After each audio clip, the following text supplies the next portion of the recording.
Question of the Week from the Naked Scientists.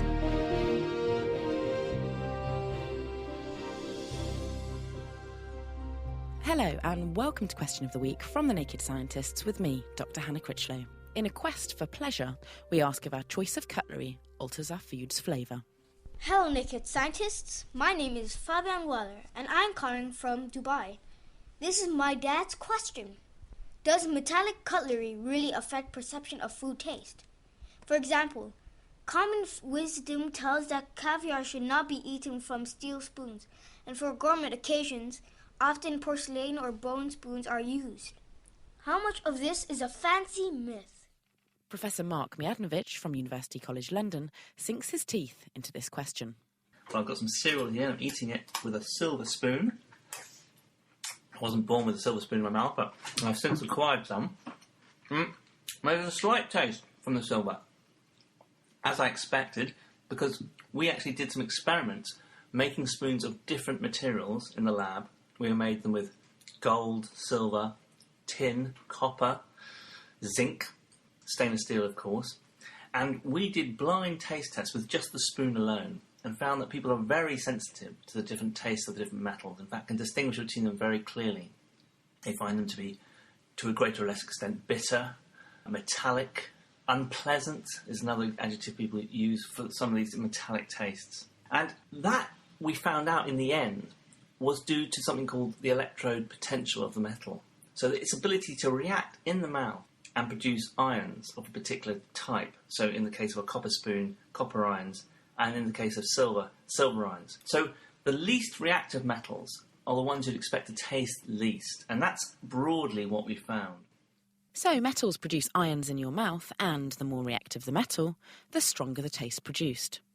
It's the alloy stainless steel that seems to produce the mildest taste.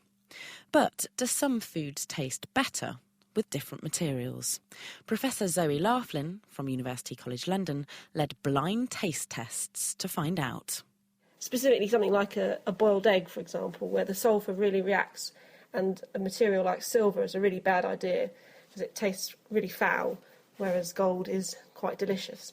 And then when it comes to sweet things, we actually found the strong taste of the copper and zinc actually made the sweetness of the food even stronger. And beyond chemistry, what else can alter your perception of taste? Back to Mark Miadnovich. The size of the spoon, the shape of the spoon, the thermal conductivity, in this case, it's conducting heat away from my tongue very quickly, it's cool. If I start using a plastic spoon now, we're into a whole different ballgame. And this is where this example of thinking about what spoon material you might use to eat caviar is quite an interesting one, because actually, even if the material is chemically inert, like something like ivory, or actually most plastics, there are subtle differences in the way that heat is taken from your tongue and your mouth. The texture is very important. So wooden spoons tend to give a particular sensation in the mouth, which can be both pleasant or unpleasant depending on who you are. So your choice in cutlery will alter how you perceive your food to taste. Now let's move our questioning eyes down the digestive tract. Hello, my name is Klaus Goffeng. I'm from Gothenburg, Sweden. Much food-related illnesses come from contamination by intestinal bacteria due to poor hygiene in meal preparation.